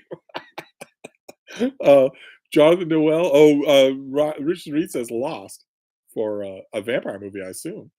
Jonathan Noel says, "What about Keanu Reeves? Was that not just perfect casting or what?" There's one moment in Bram Stoker's Dracula where Keanu Reeves sees uh, the brides of Dracula being given a baby to eat, and Coppola told him, "All you have to do is just sputter incoherently," and he does very well. It's the only thing he's ever done in his acting career that is 100% effective. If the Academy were the way it was only 20 years later for Leonardo DiCaprio doing that for the whole of a 2-hour movie, he'd have won an Oscar for it. Let's. Oh, I missed a mention of My Own Private Idaho, and that's gone now. I wonder what that was. Jasper says, "You will never take away my pretentious film taste." I'll try. I'll try. Watch Dead and Loving It. Let's see. Leo Percara says, "My favorite vampire movie is the." Oh, I missed it. Wittgenstein is here. Ludwig Wittgenstein is here. Goodness Christ. I missed that comment. Oh, this is going so fast. Uh, uh, the Spaminator, Dead and Loving It is objectively one of the funniest movies ever made. It's certainly better than anything Werner Herzog ever made. J. Scott Phillips says the Dracula musical adaptation of Forgetting Sarah Marshall was brilliant. uh, Mark Richardson says that his Deb loves John Wick. Uh, Michael Lombardo says Hammer film of Dracula with Christopher Lee is great. It's not really. It's not really. It's not really. If you watch it as a movie instead of watching it as a Hammer film of Dracula with Christopher Lee, yeah. If you watch it, in other words, not 99% already loving it before the first frame, it's not really all that good. I'm not going to start a fight though. Jonathan Noel, I think we know why the Netherlands for Steve, you damn stoner. No, there is an answer, but it's not that. Do you recommend, Jasper wants to know, do you recommend any film critics so I can learn to have better taste? Unfortunately, all the best film critics are as pretentious as you are. Unfortunately. So they'd be great to read. Pauline Kael, of course, being the first that comes to mind for anybody. They'd be great to read, but they wouldn't help you once upon a time, Premier Magazine used to run a column called "If You Ask Me" by Libby Waxman Gelmer, who was that was a pen name. And "If You Ask Me" was made into a book called "If You Ask Me," and those movie reviews I could totally get behind. But most of them, uh, most of them, no. uh, let's see here. Francisco says I'd recommend moving to Canada, but a mini Trump is rising. His name is yeah. Well, I don't know how to say. How do you say his name? Poilievre. Poilievre. Uh, he might be the next prime minister. I don't think so, but he will be prime minister in his future. But I think Canada's cultural and political fire breaks are so strong. They're in such good shape right now that it would be a while before you had to worry about what's coming to America in just a couple of years. I think it'll be a while. I think Canada is going to have a massive influx of Americans, I think, until they put the clamp on it, which they certainly will. Is if you import tens of thousands of Americans, you are importing tens of thousands of guns, and Canadians don't want that. Nathan Fong says, "We Are the Night" is another great vampire movie to consider. Is it though? Is it really? Hmm. Dracula, Dead and Loving It. I might point out again. Michael Lombardo says, "Have you, Steve, of course, gotten a screener for the new Salem's Lot?" I have. Can you believe I haven't watched it? But I do have one. Uh, yeah. Mark Richardson says, "Has anyone seen The Lion in Winter?" I have ad nauseum. Oh no. Did I put you through The Lion in Winter? I don't think I did. I might have performed it for you. When I have enough wine in me, I'd start doing it line by line, the whole of it from start to finish. The first line being, "Come for me." Uh, Matt Sheridan says, "I just stepped out for coffee. What did I miss?" Well, you shouldn't step out of a Steve stream. Should you? Should anyone? No. Although I can't help but notice that Matt, Drunzo, and Colorless Wonderland all stepped out of the live stream. All three of them did. Uh, Jonathan Noel says, "Wait, is Nexit still a thing? Are you in for a EU or not, Steve?" I never had a problem with the EU. I think it's a sensible idea. But then again, I was raised on Gene Roddenberry's view of one government in Earth. Uh, Matt Sheridan says The Lost Boys is the best vampire movie. Yeah, it's good, certainly better than a lot of the pretentious crap that's been nominated so far. Uh, let's see here. Oh, I'm missing so much of the chat here. Uh, yes, Bass Van Dyke says, "Come to the Netherlands. We have bookshop, great bookshop." Yes, in one particular, extremely photogenic bookshop. But I would go for the peace and quiet and the nice people. Uh, Leo Percara says, "Have you watched the Korean film Thirst?" Or anyone in this chat, I need validation. American movies aren't good enough for you, Buck? No? Gotta go to other countries for your movie tastes? Uh, Balin321 says, "Why the Netherlands of all places? As long as you don't move to Amsterdam, we'll accept you." I know exactly where I would move in the Netherlands, and I know exactly what I would do. I've been very tempted many years, but I cannot I would have to it would have to be between dogs that I went. Michael K. Vaughn says, "Blade is the best vampire movie. I thought everyone knew that. Blade is a heck of a vampire movie." That's true. We could do a whole video on vampire movies. Blue Laser Ryan is talking to Matt Sheridan saying, "You missed a lot. Steve is going to." Oh, no, I missed it. I've missed a lot here. Good Lord. The chat is just flying by. John Stanley says, "Let the right one in. Near Dark. They're good in their way. Sure. They're a little art house for my taste, but they'll do, certainly." Matt Sheridan says, "Near Dark is an interesting vampire film. It doesn't get enough love. Catherine Bigelow directed it. Vampire Weston, sign me up." Yeah. Malik Al Rajab says, "Hi, Steve. Just wondering if you knew Earl Nightingale personally. Also, if you could recommend a book on it or documentary of men behind the camera filming documentary World War II." I can't help with either one of those. Good Lord. This is time to wrap up the live stream. Uh, KMM says, "Did I miss the Pikesville Barnes and Noble discussion?" No, the Pikesville Barnes and Noble has not come up. You missed a couple of "Have you read?" questions, but no Pikesville Barnes and Noble mentions. And the ranting about the Rings of Power is long over. Jasper says, "Blackula is the best vampire movie objectively." Leo Percara says, "I'm from Argentina. Every movie is foreign. Thank you very much." S. Schneider says, "Steve, you read all the books. Do you watch all the movies too? Regular speed?" No, I don't. I have a lot of screeners that I haven't watched that I really, really should get to. Since a friend of mine sends them to me, it'd be really nice if I did. Uh, let's see here. Jonathan Noel says, "What about this new Mario film? Chris Pratt, classic Italian American actor." I'm loving watching the neck bearded quasi fascists on YouTube go nuts about it. They all love Chris Pratt. They don't have any idea why, and he wouldn't like them, but they don't care. He's a warrior in their end of the culture war.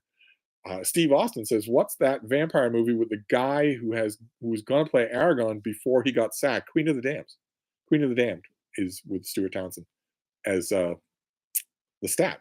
He plays the Stat in that movie." Uh, Gandhi Angle says, "How is the new Max Hastings book?" It's good. Max Hastings has a thing that he does in his books, and I've never been a big fan of it. That thing that he does where he vary from broad pronouncements to some schmo's diary or journal or whatnot, and then back again. I realize that it makes for an engaging book. Certainly, his fans must love it because he's reproduced that activity many times in many books. But it gets old for me. Uh, let's see here. AKAJK says, "Which book to film adaptation shocked you most because you thought it could never be done?" Well, we could talk Peter Jackson's Lord of the Rings. I had no idea that Lord of the Rings could be filmed so effectively, and it was. I was blown away. This is- Jasper John Antonelli says, "Is My Own Private Idaho good? It is free this month on my pretentious streaming channel." There are parts of it that are good. Yeah, definitely.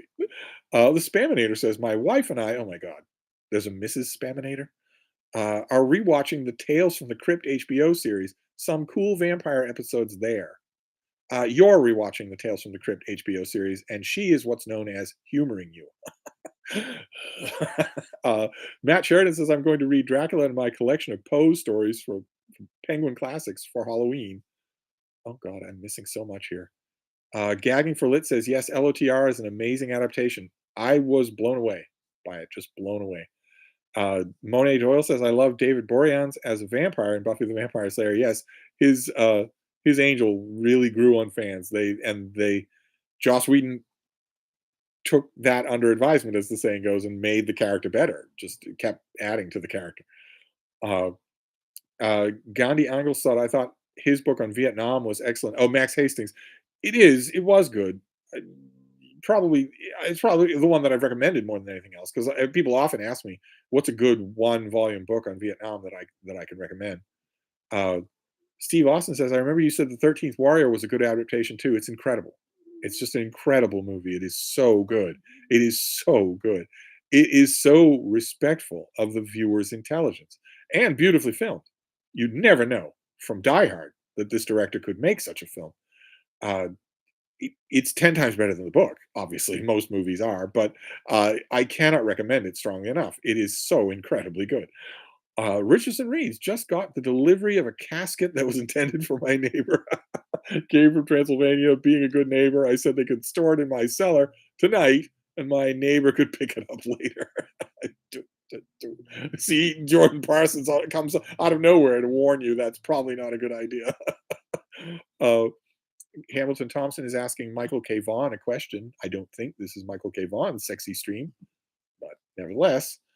Jonathan Noel says, Steve, what is the point of Tom Bombadil? I'm not really a fan of that chap. Are you insane? Art thou mad?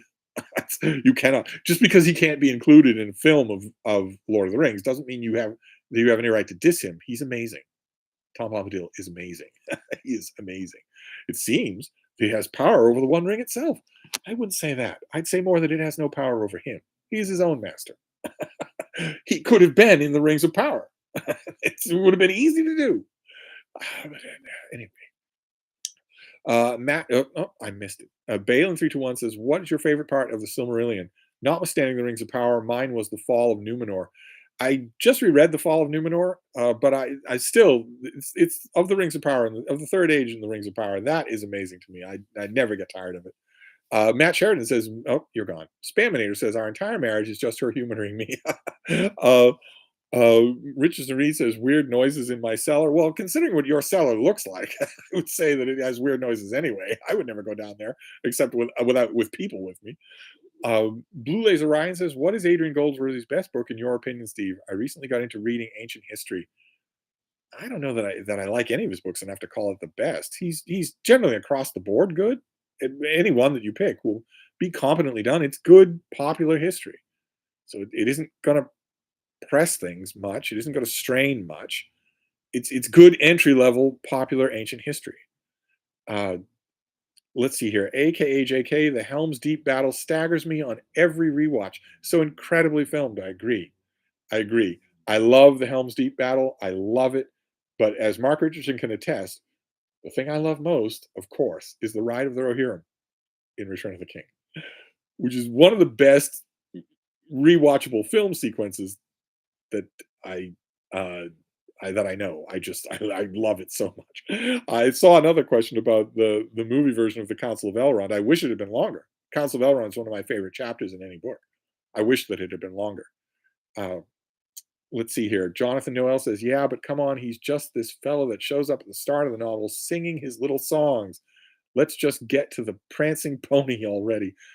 The point of it, I don't think that you have to say that there's a point to Tom Bombadil. But if I were to write a thesis of some kind, of school paper, I would say the point is that he is a living illustration that there are much older things in the world than Sauron, much older things in the world than the Ring, things involved in the natural Middle Earth that don't have anything to do with this power struggle. They'll still be hurt by it if it doesn't go the right way, but they are quite outside of it. You have that in Tom Bombadil. You have that in the Ents. I you have that in the little people that show up at the end, that aren't the hobbits. They are just indigenous natives that show up at the end. You have things like that. They'll be hurt if Sauron wins, but they're not at all connected with elves or men or anything like that. The Spaminator says it's hard being the wife of a semi supervillain. Yeah. Yeah, I'm sure that she's nodding and saying, "Yes, dear." Yes. Hamilton Thompson says, "Glad you're back doing live stream, Steve. Did you happen to have thoughts on Nick Lloyd's World War One? I like it." Uh, Matt Sheridan says, "Balin 321, same here. Volker Ulrich's book is a masterwork." Richardson Reed sent my youngest male child down to inspect the cellar. Anything horrifying down in that cellar will meet its match in Eli. So you said the right person. Gandhi Anglais says, "When will Robert Caro finish his last volume on Johnson?" He is not going to finish his last volume on Johnson.